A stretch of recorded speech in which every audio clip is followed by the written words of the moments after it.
Good afternoon. Welcome to the Norwalk Local Author Festival.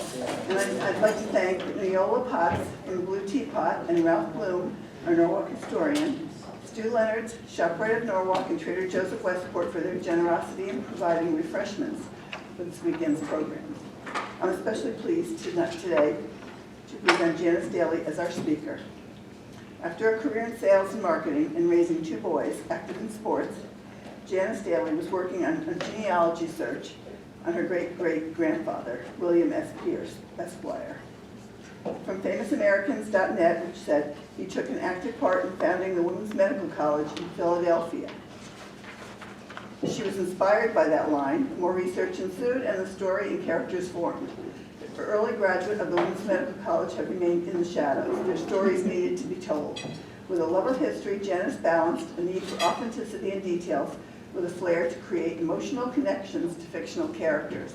So, as not to give away too much of Janis's story, I ask you all to join me in welcoming her here today to share her book and her road to publishing. Thank you, and thank you to the Norwalk Library for hosting this incredible long weekend of local authors and celebrating reading and literacy. We are so thankful that all of our libraries give back to their communities in so many different ways. So I do have a presentation, it's about 35 minutes or so, that's going to just share with you how somebody who had no aspirations to be an author, unlike probably many of you in the room, discovered a story, and that story needed to be told, and if not now, then when, and if not who was going to tell it, might as well be me. So again, my debut novel, The Unlocked Path, came out last August 2022 from Black Rose Writing, and it really has been unlocking the path of my journey to fiction writing and celebrating family history. So there are two people on the screen I want to introduce you to. The first is the woman on the right, who is my grandmother, Elizabeth Pierce Elliott Robinson. The grandmother that I never knew. She passed away before I was born. But there were always just some questions and mysteries about her. She had beautiful red hair that the gene might have come through. I know my brothers always grow in a red beard, and mine now comes from a beautiful salon on Cape Cod now, but we did have that shared kinship. She had two older brothers and two sons. I have two older brothers and two sons. So there's always this connection that I really felt like I missed out in not knowing her. And unfortunately, I never took the time to really sit down and ask my dad about her before he passed. So, as Cindy mentioned, when my sons are getting ready to both finish off college, and I thought, oh, I've got extra time on my hands now, what am I going to do? Well, I'm going to explore some genealogy that had always been in the back of my mind and try to dig in and find out what I could about my grandmother. So it was while I was doing research on her that I met the gentleman on the left.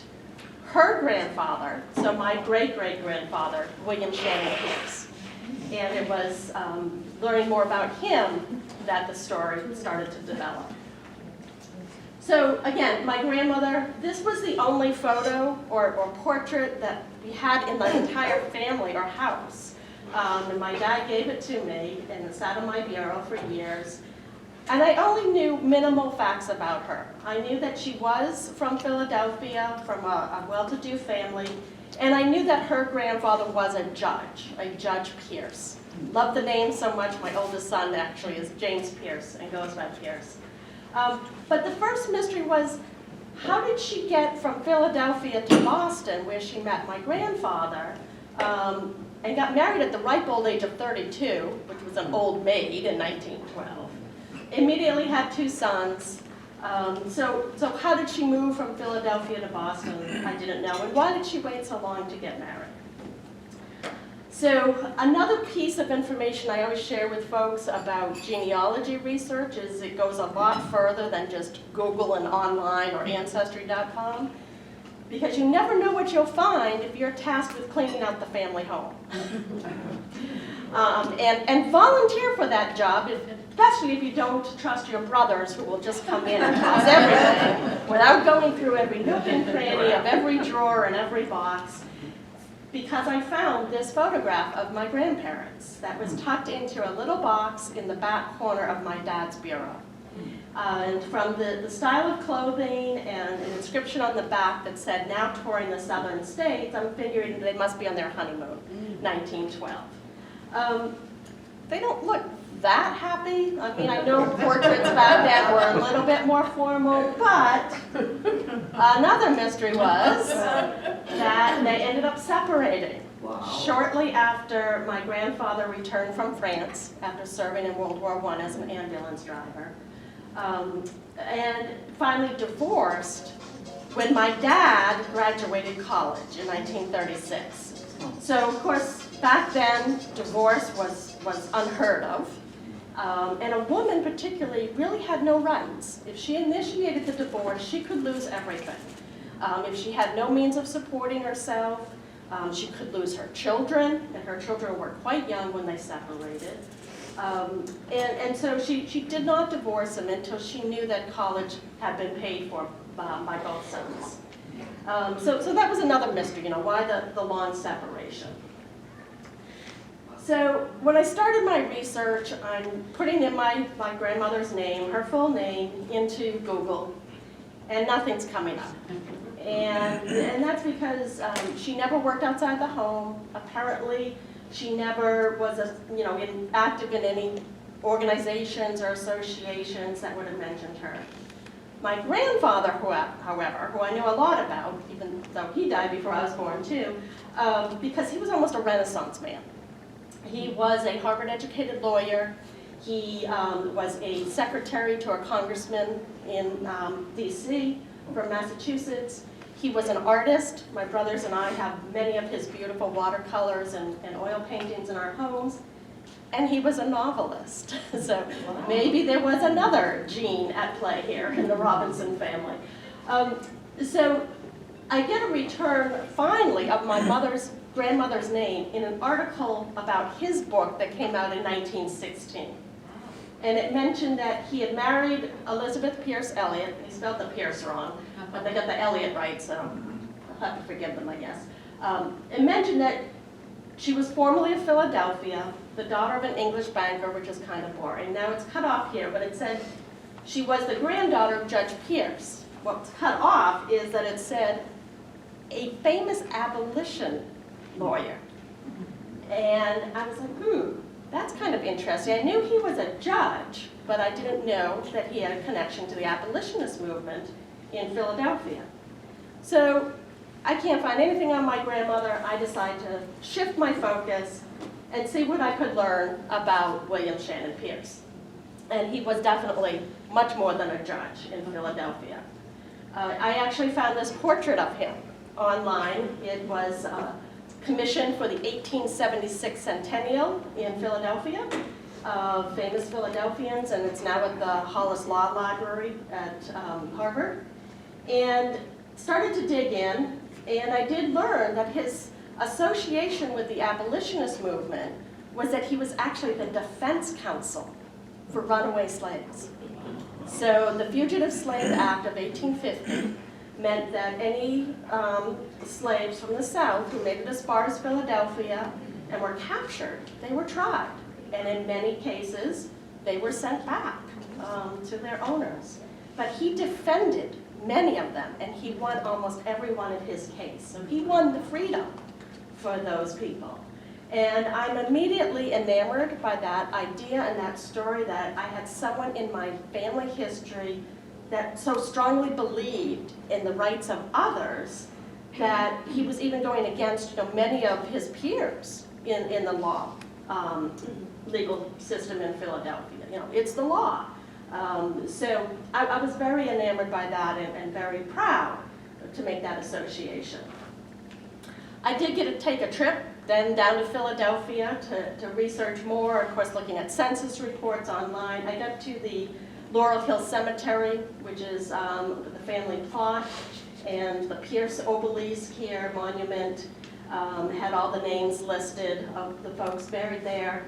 I found out that the Pierces had 7 daughters and 1 son. So God bless George, who was right in the middle of all those sisters.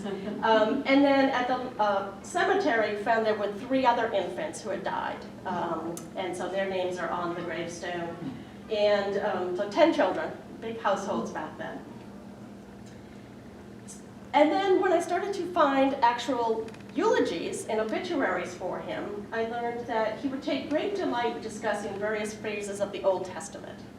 So I am not a student of the Bible, but when I saw on the gravestone under his name, and if I had known 6 years ago that I was going to be using these photos in a presentation, I would have taken a much better photo. But under his name, it says from Song of Solomon 2:17, until the day dawns and the shadows flee away. And I just made note of that because it stuck with me. You know, clearing the shadows of history, shining a new light, shining a light on parts of history that we haven't heard before. So it became a theme for the book. Another eulogy mentioned his daughters were women of character and intellectual training. That is not something you heard about women in the 1870s, 1880s. So he obviously believed not only in the rights of the African Americans, but the rights of women to be educated, because there weren't a lot of educated women beyond primary school in the 1800s. And it was the final line in Famous Americans that further supported that idea when I learned he took an active part in founding the Women's Medical College of Pennsylvania. Okay. Who knew that there were women's medical colleges? You know, of course, in the 1800s, there were very few colleges that would accept women. It did start the rise of many women's colleges, including the one in Philadelphia, which was the first in 1850, and became the longest running women's only medical school until they started to accept men in 1970, and then eventually finally merged with Drexel. So I am like, wait a minute, women doctors, women's medical colleges, what is all this about? And the history nerd in me took over, and the fact that I went to a women's college, Wheaton College in Massachusetts, and I knew immediately of the type of woman that must have gone to these medical colleges.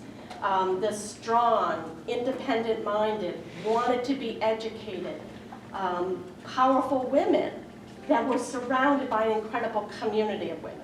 And I can say testament to that now because one of my best friends from college is here today supporting me just as she supported me a few decades back. We won't say how many. So I really felt like I wanted to learn more about these women that went to this medical school. So if anybody else is writing historical fiction, you know that there are lots of rabbit holes to dive into. So down I went. And the first woman graduate of the school that I met in my research was actually a woman from India. And women came from all over the world to go to this school in Philadelphia. And Amitabhai Gopal Joshi and her story is nothing less than amazing. So the 1870s, she's from the upper caste of India, and so arranged marriages are very common.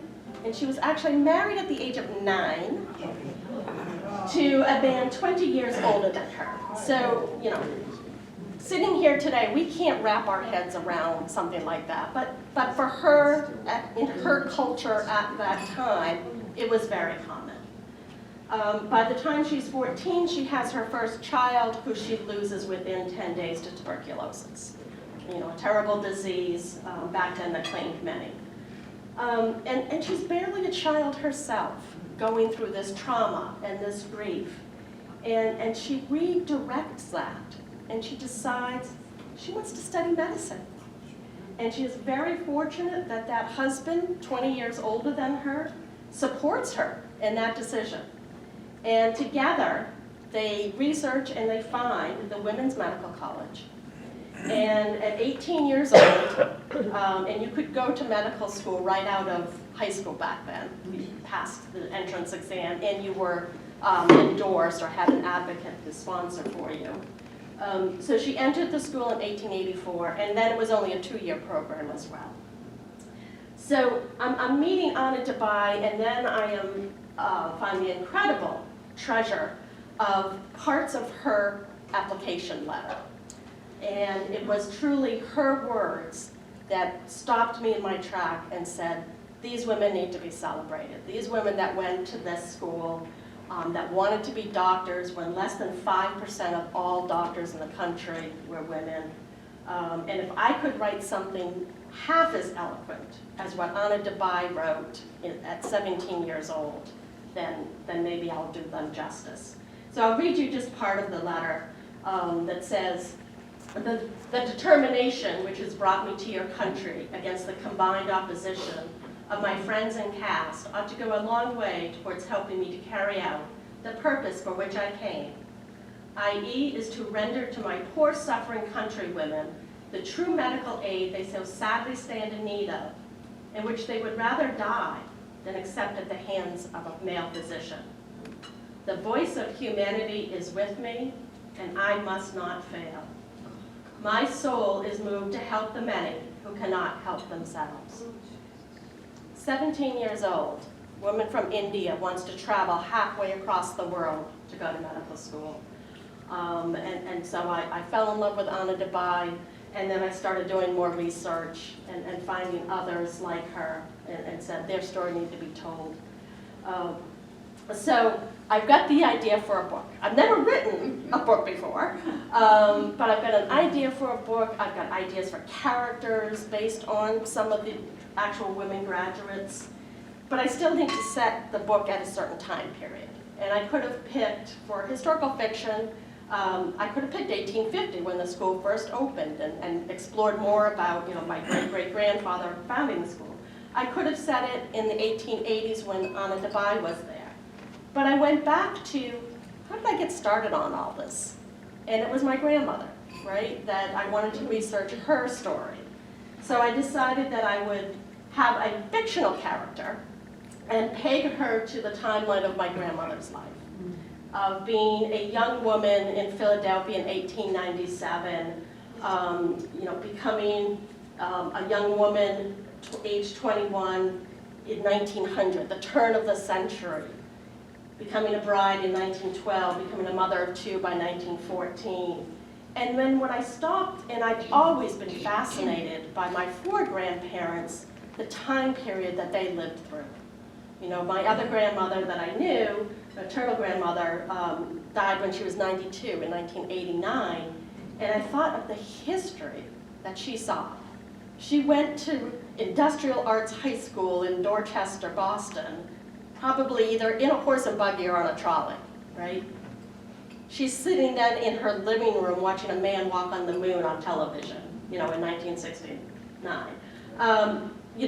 She lived through a husband coming home from World War I shell-shocked, only to have her own son serve in World War II as a tail gunner in the Air Force, or Army Air Corps back then, only then to see her own oldest grandson, my brother, drafted for the Vietnam War. So, everything from the telephone coming mainstream, and radio and television, and I was just like, what an incredible period of history, especially the first few years of the turn of the night into the 20th century. World War I, the suffrage movement, of course, if this is going to be women's history, the suffrage movement very active until the ratification of the 19th Amendment. A pandemic, the Spanish flu, which when I was writing the book, I never knew what was coming around the corner. So I decided to peg the story to that 23-year period of 1897 to 1920. And I have dedicated the book to my grandmother. Full disclosure, she did not go to medical school. I don't even think she went to college, but that's the beauty of writing fiction, is you can come up with fictionalizations of character inspirations. Okay, I'm going to write a book. Never written a book. I've written business plans for marketing and sales, but not fiction. So what do I need to do? Well, first I did take a creative writing class. That was a tremendous help. And then I knew I needed to read. And because I was writing historical fiction, I did need to really understand the time period I'm writing about and the events and facts of the time period. And I was fortunate there were several nonfiction books out there about early women doctors that were incredibly helpful. And then I also looked at fiction. You know, what was my inspiration? What themes did I want to explore? Anita Diamant is a favorite author of mine, and I had read The Red Tent over 20 years ago. If anybody else has read it, it's set in biblical times. And you're like, well, what's that got to do about women doctors in the early 1900s? Well, it's the theme of that community of women supporting each other and coming together that I really wanted to bring forward into my book. Susan Meissner is one of my also historical fiction favorite authors. And in 2018, and I mentioned the date only because she released As Bright as Heaven, which is all about the Spanish flu in Philadelphia. So I trusted Susan as a talented and respected author of historical fiction, that some of her resources I could look at of what did Philadelphia look like during the Spanish flu, and how were the characters impacted by that. And then what was contemporary to the time period I was writing? You know, what released during those years that my characters may have been reading? You know, we didn't have radio, we didn't have TV. Reading was a huge source of entertainment. So if anybody has ever heard of The Awakening by Kate Chopin, a few nodding heads. Well, I had never heard of it, but I had just Googled books that released in 1897 and found The Awakening by Kate. It's now considered the precursor to modern feminist theory because it was defining a term and a concept of a new woman for the new century that was coming. A woman who wanted to be educated, a woman who wanted her own identity beyond wife and mother, a woman who was awakening her own desires for those independent ideas, and awakening her own sexual desires, which of course was taboo back then to be talked about or written about, especially for a married woman who has desires for somebody else beside her husband. But the perfect book that an 18-year-old young woman would want to read under the covers at night so her mother doesn't find out. And great to look at just, you know, the dialogue and all. And then I had to read some of my grandfather's books that were published in the early 1900s, 1910s, also for dialogue. Of course, it was a much more formal way of talking back then, so I wanted to make sure I was accurate with that. And he was a romance novelist, which is not my favorite genre, so I did suffer through kind of the sappy and syrupy prose, but again, just even, you know, what they were wearing and everything was helpful. Okay, so trying to be a good historian, I also was able to go to Drexel in Philadelphia, who has all the archival material from women's medical, and spent a whole day there looking at photographs, looking at correspondence, looking at grade reports, looking at expenses. Anybody want to venture a guess what medical school cost in 1897? $27. 27. 25. 25 bucks. 25. Okay, a little higher. 135. Wow. So we've had a little bit of inflation since then. I'm just glad that none of my kids wanted to go to medical school. And then you had all those other extra hidden fees that they never tell you about, right? Including things like renting your bone box.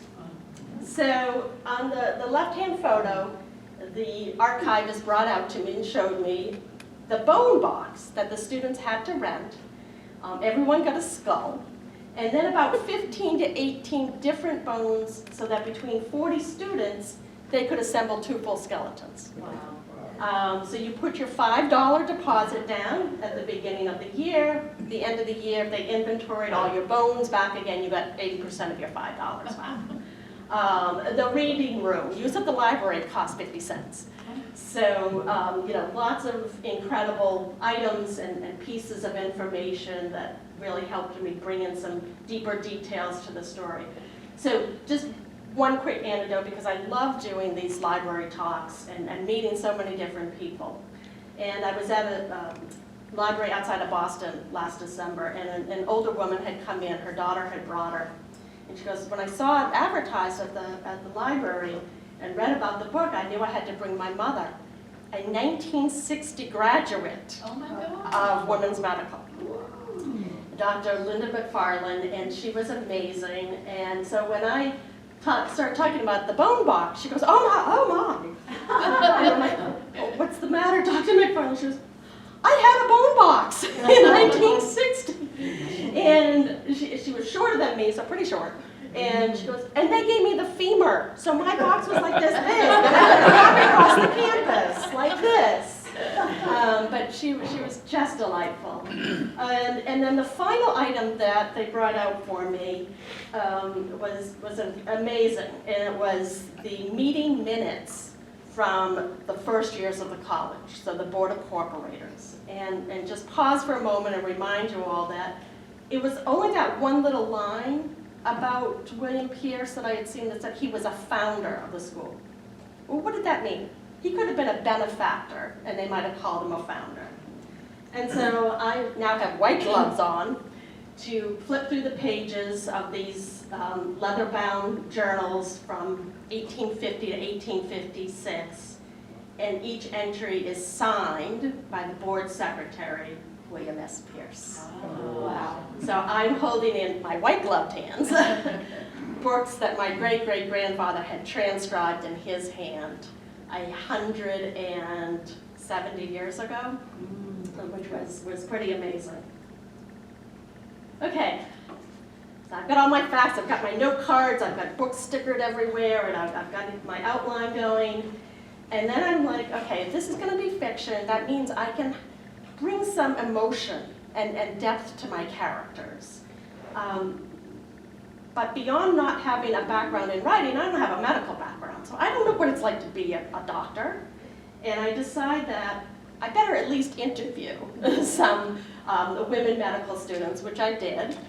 And then I even found, and social media, the good and the bad. One good thing was I found an Instagram account of just hashtag women in medicine. And I wanted to look at that because I knew that the women today in medical school and becoming doctors were probably facing the same challenges and tribulations and triumphs that my characters would probably be experiencing. And so I saw some great ones, things that said that idea, maybe she was born with it. Maybe it's hard work, determination, challenging her limits, getting knocked down, getting back up, ignoring her doubters, believing in herself, and asking for help and never giving up. That was the type of woman that I knew I needed to create and bring out in my characters. And then that sense of care and sympathy that maybe a woman doctor could be bringing to practice of medicine, particularly back in the early 1900s. And then I love this one. And unfortunately, an example of sexism that I'm sure was far more rampant than as is now. This was from Dr. Samantha Bat-Rowden from the UK. It finally happened. A man talked down to me about my specialist subject. He quoted a paper. I wrote the damn paper. Small victories. And then, people are chiming in, well, we hope you told him you wrote the paper. Yes, I put him out of his misery. And he looked mortified, but I did take credit for writing the paper he wrote. But we have come a long way, or getting there. There are now about 31% or so of all physicians in the U.S. are doctors, are women. 51% of all medical students are now women. And I just love this one because on the Instagram account at Match Day, when they all get their residency placements, they put up photos of where they've been matched to. And I love this one because it's a woman, she got the match that she wanted. God love her, she's also got an infant. I don't know how she got through medical school on that. But her husband is so proud that he's got the t-shirt that says he's the trophy husband. Okay, I've written a book 90,000 words, about 350 pages, and I'm quite proud of this book. I've gotten feedback from different, trusted friends and readers, and I've gone to writing conferences and gotten feedback, and now I'm ready. I'm going to start to try to find a publisher. And that's a whole nother world of angst and anxiety. But as I'm starting to put together my list of people I want to query, another book releases in January 2020. Has anybody heard of American Dirt? Has anyone heard of the controversy behind American Dirt? Yep. So a few yeses, a few no's. So again, you're going to probably say, well, what does a contemporary fiction about a woman fleeing the Mexican drug cartels from Acapulco and trying to get across into the U.S., what does that have to do about women doctors in the 1900s? So although I would love to have Oprah's book club seal on my cover someday, it was the controversy that made me pause and think. Because the controversy was that the author, Janine Cummins, who was not Latina, was accused of cultural appropriations. What gave her the right to write about the experience and be authentic to a Mexican woman and the immigrant experience? So by this time, the world is on shutdown. Poor Janine had to cancel all her book tour, but I did catch her on a Zoom call. And she was almost in tears, saying that she was getting death threats over this. And she goes, I wrote the book, I did my research, as any good writer and author is going to do. I interviewed people on both sides of the border. I went to Mexico, I traveled. I wrote the book. My publisher chose to publish it versus finding a Latina author to write that book. So all of this is going on in the publishing world when I'm trying to find an agent and a publisher, and I'm thinking, what do I know about women doctors? What medical background do I have? Are people going to think that your book possibly can't be good because you don't have that experience? So I think, okay, before I start going out to folks, I need to at least have the endorsement of a woman doctor who has read the book and said, yes, it's true to the experience, or this is how to make it better. So I'm like, okay, great. Where am I going to find a woman doctor who is willing to read a 90,000 word manuscript by someone with no writing experience? And I didn't know anyone that I could ask that of. So I have spent my entire career in sales and marketing. One of the best bosses I ever had in sales, I worked for the Walt Disney Company. She said, when you have a challenging client or a tough sale, just go for it. Just give it your all. You've got nothing to lose, everything to win. So I said, okay, I'm going straight to the top. And I'm sending an email to info@ American Medical Women's Association, and outline the book I've written, what it's about, and that I'm looking for a woman doctor. Maybe it's somebody retired that's in their membership that would have the time and interest to read the book.